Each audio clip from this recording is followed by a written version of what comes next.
Kenapa banyak orang percaya bahwa Ratu Pucuk Umun tak pernah mati dan masih menjaga Galuh dari balik dunia gaib? Di tengah sejarah panjang kerajaan Galuh, ada satu nama yang tak tertulis di banyak kitab, tapi terus hidup dalam cerita lisan rakyat. Seorang wanita yang dipercaya memimpin pasukan gaib hingga kini.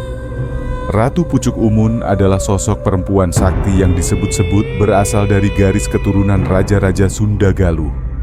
Tak banyak yang tahu, karena kisahnya hanya diceritakan dari mulut ke mulut oleh juru kunci situs keramat di Ciamis.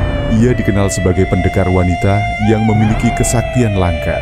Diceritakan, ia bisa menghilang di balik kabut, berbicara dengan angin, dan memanggil pasukan dari alam lain. Tapi yang membuat namanya begitu misterius adalah kepergiannya. Tidak ada yang tahu kapan dan di mana ia meninggal.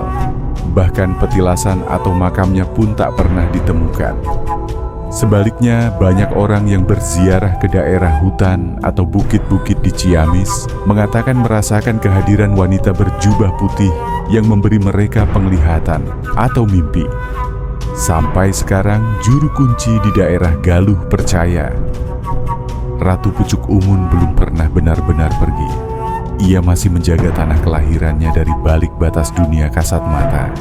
Tapi, tidak semua orang boleh menemuinya.